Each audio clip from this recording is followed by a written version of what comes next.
শহরে সম্প্রতি একটি ঘটনা ঘটে গিয়েছে এবং যার মধ্যে সাম্প্রদায়িকতার বিষয়টা উঠে এসেছে এবং এটা আমাদের শহরে একেবারেই কাম্য নয়। কারণ আমরা আমাদের এই শহরকে দেখে এসেছি সাম্প্রদায়িকতার ঊর্ধ্বে সৌভ্রাতৃত্বের মধ্য দিয়ে কিন্তু এই শহরবাসী থাকতে বেশি পছন্দ করেন। কিন্তু সম্প্রতি বেশ কিছু ঘটনা সকলকে নাড়া দিয়ে গিয়েছে, বিশেষ করে আমাদের শহর শিলিগুড়িতে যারা রয়েছেন তারা তো বটেই। তবে শুধুমাত্র শহর নয়, শহরকে বাইরে রেখে দেশের বিভিন্ন প্রান্তেও একাধিক ঘটনা ঘটছে যেটা বারবার আমাদেরকে উদ্বেগে ফেলছে। আর সে ঘটনা একটাই, বাঙালিদের ওপর নানান ধরনের আক্রমণের অভিযোগ বারবার উঠে আসছে এবং সম্প্রতি শহর শিলিগুড়িও কিন্তু তার থেকে পিছিয়ে নেই। তো এই মুহূর্তে একাধিক সংগঠন এক ছাদের তলায় এসে হাজির হয়েছেন এবং তারা এই বিষয় নিয়ে কিছু বলতে চাইছেন সকলের জন্য। আর অবশ্যই তারা কিছু কর্মসূচিও গ্রহণ করছেন আগামীতে বা আগামীর জন্য। তো চলুন একবার আমরা শুনে নিই তারা কি বলছেন।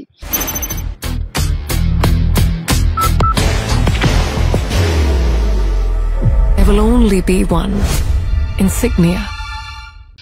প্রথমেই বলবো যে আপনারা কি চাইছেন এখন এই মুহূর্তে সম্প্রতি শহর শিলিগুড়ির যে ঘটনা তারপরে? দেখুন, প্রথম কথা হচ্ছে যে শিলিগুড়ি একটা শান্তিপূর্ণ শহর। এখানে যুগ যুগান্ত ধরে বংশ পরম্পরায় বিভিন্ন অবাঙালি মানুষরা রয়েছেন এবং আমি যদি ভুল না হই তাহলে 30, 40 বা 50% অবাঙালি মানুষ এখানে রয়েছেন। শহর শিলিগুড়ির যদি সেই ঐতিহ্য না থাকতো, সেটা যদি নিরাপদ না হতো, সেটা যদি শান্তিপূর্ণ না হতো, তাহলে এই যুগ যুগান্ত ধরে এই মানুষরা নিশ্চয়ই এখানে থাকতে পারতেন না বা তারা থাকতেন না। আজকে এই ঘটনা একটা ব্যক্তিগত ঘটনাকে কেন্দ্র করে যেভাবে বাইরে থেকে মানুষ এসে এই শহরের নামে বদনাম করলেন এবং বারবার করে বলার চেষ্টা করলেন যে এই শহর নিরাপদ নয় এবং এখানে তারা তার জন্য আইডেন্টিটি ক্রাইসিস বোধ করছেন এবং তারা সেটাকে সুযোগ হিসেবে ব্যবহার করে যারা চাইলেন উস্কানি দিয়ে যে আবার রাজ্যভাগের একটা বিচ্ছিন্নতাবাদী আন্দোলন সেখানে কায়েম হোক। আমি এর তীব্র বিরোধিতা করছি আমাদের সমস্ত সংগঠন। আমাদের সঙ্গে কিন্তু রয়েছে বাংলা পক্ষ থেকে সদস্যরা রয়েছেন, রজত ভট্টাচার্য, আমাদের সাথে আমরা বাঙালির সঙ্গে ধ্রুববাবু, শম্ভুবাবু রয়েছেন, আমাদের সঙ্গে কিন্তু জয় বাংলা থেকে সায়নদীপ রয়েছে, আমি সঞ্জীব চক্রবর্তী রয়েছি বঙ্গবাসী থেকে, সজল কুমার গুহ রয়েছেন আন্তর্জাতিক বাংলা পরিষদ, আমাদের সঙ্গে রয়েছেন আজকে আশিস ঘোষ মহাশয় যিনি বাংলা ভাষা বাঁচাও। এই প্রত্যেকটা সংগঠন কিন্তু দিনের পর দিন ধরে আমরা বাংলা প্রেমী সংগঠন, আমরা কিন্তু এই আন্দোলনগুলো করি। আমরা আজকে আহত, আজকে আমরা দেখতে পাচ্ছি যে আমরা এটা মনে করছি যে এটা শুধুমাত্র একটা বিচ্ছিন্ন ঘটনা নয়। আজকে ধরুন একটা ব্যক্তিগত ঘটনা ঘটেছে, সেজন্য আজকে পুলিশ প্রশাসন রয়েছে, সেখানে মামলা রুজু হয়েছে এবং সেখানে পুলিশ প্রশাসন ব্যবস্থা নিচ্ছে। কিন্তু সেখানে যদি কেউ দোষী হয়ে থাকেন তাহলে পরে তাকে অবশ্যই সেখানে শাস্তি দেওয়া উচিত, আমরা কেউ তার সাপোর্টে নই। কিন্তু বাইরের মানুষদেরকে কে অধিকার দিয়েছে দুজন মহিলা তার বাড়িতে বলপূর্বক ঢুকে, দলবল নিয়ে ঢুকে তার বাড়িতে ঢোকার সাহস কে দিয়েছে? কে তাদের সাহস দিয়েছে তাদেরকে এভাবে মারপিট করার, আইনকে নিজের হাতে তোলার? আজকে আমরা দেখতে পাচ্ছি অনেকেই কিন্তু বলেছেন যে তারা শান্তি চান এবং তারা এই কথা বলেছেন যে তারা নাকি চান না যে জাতি বিদ্বেষী কথা বলা হোক, কিন্তু তারা কেউ কিন্তু বাইরে থেকে এসে এই কথা বললেন না যে এই ঘটনাগুলো কেউ ঠিক ছিল না এবং তারা কিন্তু দাবি জানাননি যে তাদের গ্রেপ্তারি। আমরা বলছি সবাইকে গ্রেপ্তার করতে হবে, আজকে সব পক্ষকে গ্রেপ্তার করতে হবে, যদি কেউ দায়ী হয়ে থাকে তাদেরকেও গ্রেপ্তার করা উচিত, আর যারা হামলাকারী তাদের বিরুদ্ধে ব্যবস্থা নিতে হবে এবং গ্রেপ্তার করতে হবে। এবং সাইবার সেল যারা রয়েছেন তাদের এটা দায়িত্ব যে এই ঘটনাকে কেন্দ্র করে যেভাবে যা ফেসবুক হোয়াটসঅ্যাপে যে বাংলা বিরোধী বাঙালি বিরোধী যে সমস্ত বা আজকে নেপালি বিরোধী যদি হয়ে থাকে তাদের প্রত্যেকের বিরুদ্ধে ব্যবস্থা নিতে হবে। এটা যদি প্রথমেই আমরা না নিয়ে থাকি তাহলে কিন্তু সেই পরিস্থিতি কিন্তু বাড়বে এবং সেটা কিন্তু একটা বিস্ফোরক জায়গায় চলে যাবে। আমরা সবার কাছে বলছি, আর আমরা সমস্ত সংগঠন মিলে এটা মনে করছি যে এটা একটা একটা বিচ্ছিন্ন ঘটনা নয়। দিনের পর দিন ধরে বাঙালির সঙ্গে সারা ভারতবর্ষ জুড়ে যেরকম চলেছে তারই কিন্তু একটা উপসর্গ, এটা তারই কিন্তু প্রতিফল। এটা আজকে ভেদের কিন্তু একটাই পরিণাম, সেটা হচ্ছে বিচ্ছেদ। এবং মানুষের মধ্যে যদি আমরা ভেদ তৈরি করি, কোনোভাবে তৈরি করি, তার কিন্তু এই পরিণাম হওয়া সম্ভব।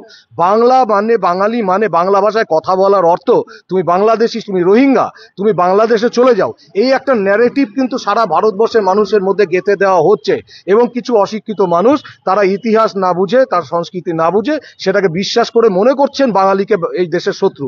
যে বাঙালি এই দেশকে স্বাধীন করেছে, আজকে সে নিজের দেশে পরাধীন অনুভব করছে।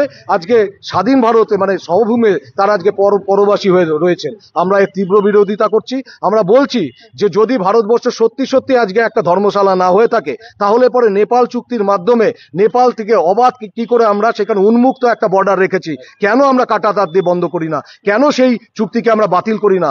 নেপাল আজকে যেখানে চায়নার সঙ্গে তার সংস্রব বেশি, ভারতবর্ষে বন্ধু রাষ্ট্র নয়, কোন কারণে আমরা নেপালের সমস্ত নাগরিককে এখানে অবাধে প্রবেশ করতে দেই? কোনো পাসপোর্ট ভিসা লাগে না, কোনো কাঁটাতার সেখানে থাকবে না, তারা ভারতবর্ষে এসে মানে আইনগতভাবে তারা বসবাস করতে পারবেন, জমি কিনতে পারবেন, প্রপার্টি রাইট রয়েছে, চাকরি করতে পারবেন, ব্যবসা করতে পারবেন। ভারতের নাগরিকের যত রকম সুবিধা আছে সব তারা পাবেন, শুধুমাত্র ভোটাধিকার পাবেন না। সেটাও আজকে তারপরে আমাদের বিদেশি বলবে। আমরা বলছি যে দেশের নাগরিককে বেনাগরিক করাটা রাষ্ট্রের ধর্ম নয়, তার ধর্ম হচ্ছে যারা বিদেশি তাদেরকে খেদানো। এই মানুষগুলো যারা কিনা পাসপোর্ট হোল্ডার, তাদেরকে অবিলম্বে ভারতবর্ষ থেকে মানে বিতাড়িত করা হোক, নেপাল বর্ডার সিল করা হোক, নেপাল চুক্তিকে বাতিল করা হোক, এবং বাঙালির নামে কোনো ধরনের যদি কোনো রকম অবমাননা বা ভাষা সংস্কৃতি নিয়ে হয়, আমরা এখানে সবাই রয়েছি, সবাই মিলে হাত তুলে বলতে চাই, আমরা সমবেতভাবে হাত তুলে বলতে হয় জয় বাংলা। আমরা সমবেতভাবে কিন্তু এর জন্য আমরা বাঙালির জয় হোক, আমরা স্থানীয় প্রশাসন কঠোর পদক্ষেপ নিক, পুলিশ পদক্ষেপ নিক। সেদিন যেটা আমরা ভিডিওতে দেখেছি বিভিন্ন জায়গায়, এটা একদম মানা যায় না। একজন কাউন্সিলর অসুস্থ, ওনার সঙ্গে আমার কথা হয়েছে, উনি অসুস্থ, যেভাবে ও বাদ করেছে তবুও নাকে ঘুষি মেরেছে। এটা কিরকম? কতগুলো পুরুষ ঢুকে গেছে। স্থানীয় প্রশাসন ভীষণ কঠোর হোক না, কে দোষ করলো ঠিক আছে, তার বিরুদ্ধে তো আইন নিয়েছে, রক্ত হাতে শাড়িটাও পরতে দেয়নি। বাঙালি হিসাবে, একটা বাবা হিসাবে, একটা সন্তান হিসাবে আমরা অনেকে প্রতিবাদ করছি, শাড়ি পরার সুযোগ দিলে না, হ্যাঁ, থানায় তুলে নিয়ে গেলে। বাকিগুলো কি হলো? বাকি যে ওখানে ঘরে ঢুকে পুরুষ, যেখানে মহিলা ছিল, ভিডিও তো আমরা দেখছি, তো ভাইরাল হয়ে গেছে। তাহলে সুরসুরি খালি ওদেরই আছে, আর এই জাতিটা শুধু অপমান সহ্য করে যাবে। যে বলছিল সঞ্জীব ভাই যে ভারতের স্বাধীনতা আন্দোলনে কে অস্বীকার করবে? আজকে যার বলিদান দিবস, ক্ষুদিরাম, আমরা আজকে বলিদান দিবস 118তম, আমরা ওখানে গিয়েছিলাম। একের পরে এক আমরা আন্দোলন, ভারতের স্বাধীনতা আন্দোলন, ভাষা, সাহিত্য, সংস্কৃতি, বিজ্ঞান, সব ক্ষেত্রে বাঙালির অবদান। পৃথিবীর মিষ্টতম ভাষা বাংলা পেল ধ্রুপদী সম্মান। এটা কি হলো? এটা তো শিলিগুড়ির তো বাঞ্ছনীয় নয়। স্থানীয় প্রশাসন ভীষণভাবে করা হোক, এখনো অনেক দেরি হয়ে গেছে, আর 1 সপ্তাহ হয়ে গেছে, 7 দিনের উপরে হয়ে গেছে। পুলিশ কি করলো? পুলিশ কেন সেইখানে মুখগুলোকে সরিয়ে দেয়নি? আমরা জেনেছি পুলিশ যেন একটা সুযোগ। সমস্যাটা না আমাদের ধরতে হবে একদম মূল জায়গা থেকে। বিষয়টা দাঁড়াচ্ছে এটাই, একটা ঘটনার দিকে, এটা হচ্ছে তার ফলাফল, মানে যা ঘটনা ঘটছে সারা ভারতবর্ষ জুড়ে, এটা তার একটা খুব ছোট একটা ফল, যেটা আমরা শিলিগুড়িতে দেখলাম। আমাদের সবার আগে বুঝতে হবে, এখানে এসে খাওয়া, আমাদের এখানে এসেই পড়া, আমাদের এখানে এসে সব করা, কিন্তু আবার আমাদেরকে বলা হচ্ছে আমরা একদম। বিষয়টা কি দাঁড়ায়, ভারতবর্ষ, এই ভারতবর্ষ কনসেপ্ট মানুষ জানে না, মানুষ বোঝে না। এটা বহুজাতিক বহুভাষিক একটা রাষ্ট্র, ভাষার ভিত্তিতে এই রাষ্ট্রগুলো তৈরি হয়েছে। প্রত্যেক কটা রাজ্যে Every drop of water counts. SBM Gold's water tank is the most sustainable and durable water storage solution available. Our hashtag Asli Commitment. তার নিজস্ব কিছু অধিকার আছে, ভাষার অধিকার আছে। সরকারিভাবে আমাদের সংবিধান স্বীকৃত যে 22খানা ভাষা, পশ্চিমবঙ্গে তার 3খানা পার্ট রয়েছে যারা এই রাজ্যের ভূমি সন্তান। দেখুন, আমরা কারোর বিরুদ্ধে নই, কিন্তু এটাও বাস্তব, এই পশ্চিমবঙ্গের বুকে, ভারতীয় যুক্তরাষ্ট্রে প্রত্যেকে কিন্তু ভূমি সন্তানও নয়, ভূমিপুত্রও নয়। আমি একজন বাঙালি হয়ে আমি বিহারের ভূমি সন্তান বা ভূমিপুত্র নই, হতে পারি না। আমি পশ্চিমবঙ্গবাসী হিসাবে এখানকার ভূমিপুত্র বাঙালি। এখানে পাহাড়ের দার্জিলিং, কালিম্পংয়ের যারা নেপালি অধ্যুষিত মানুষজন আছেন, লেপচারা আছেন, গোর্খারা আছেন, তারা আমাদের। আদিবাসী যারা রয়েছেন, সাঁওতালি, কুর্মি যারা রয়েছেন, তারা আমাদের মানুষ। কোচ, মেচ, রাভা, টোটো, রাজবংশী তারা আমাদের ভূমিপুত্র। কিন্তু বাইরে থেকে কেউ এসে বিহার, ইউপি, ঝাড়খণ্ড তারা আসতে পারেন, চাকরি করতে পারেন, বসবাস করতে পারেন, সব করতে পারেন, কোনো অসুবিধা নেই। কিন্তু আমার ভাষা, আমার সংস্কৃতি কখনোই তারা কেড়ে নিয়ে আমার উপরে চাপিয়ে দিতে পারেন না। আমার রাজ্যে আমার ভাষা চলবে, আমার রাজ্যে আমার সংস্কৃতিটাই চলবে। যেরকম ওদের রাজ্যে ওদের ভাষা চলে, ওদের রাজ্যে ওদের সংস্কৃতিটা চলে। এই হচ্ছে মূল জায়গা। আগামীতে আপনারা এই বিষয় নিয়ে কোনো কি মানে আন্দোলনের কোনো রূপরেখা তৈরি করতে চলেছেন বা কোনো রকম কিছু ভাবনা? দুটো কথা বলি। প্রথম কথাটা হচ্ছে, আপনাদের তরফ থেকে আমি শিলিগুড়ি প্রশাসন, সাইবার সেল, কমিশনারেট, থানা যতগুলো আছে, সোশ্যাল মিডিয়া খুব গরম হচ্ছে, জাতিবিদ্বেষী কমেন্ট হচ্ছে। সম্প্রীতিটা হচ্ছে রেসিপ্রোকাল, বুঝলেন তো? মানে আপনি দেখাবেন সৌহার্দ্য, আমিও দেখাবো। একতরফা চলতে পারে না, না আমাদের তরফ থেকে না ওদের তরফ থেকে। ওদের এই কারণে বলছি, কিছু দেখছি আমরা সোশ্যাল মিডিয়া জুড়ে একে অপরকে কমেন্ট করে যাচ্ছে, সে পাহাড়ের লোকরা হোক বা এখানকার বাঙালিরা হোক। আমি দুই পক্ষকে বলবো জাতিবিদ্বেষী কমেন্টটা করবেন না, কারণ এটা শেষ নেই, এটা শেষ নেই। এবং আমি বলবো সে যেই হোক, সে শিলিগুড়ির হোক, বাইরের হোক, সে যেই হোক, পুলিশ নিরপেক্ষভাবে সেসব প্রোফাইলগুলোকে ট্রেস করুন এবং ইমিডিয়েটলি অ্যাকশন নিন। না হলে এই জিনিসটা কিন্তু গরম হচ্ছে, এরপরে কিন্তু মুশকিল হয়ে যাবে, প্রচন্ড ভাবে। আপনারা কি কোনো আন্দোলনের রূপরেখা তৈরি করেছেন?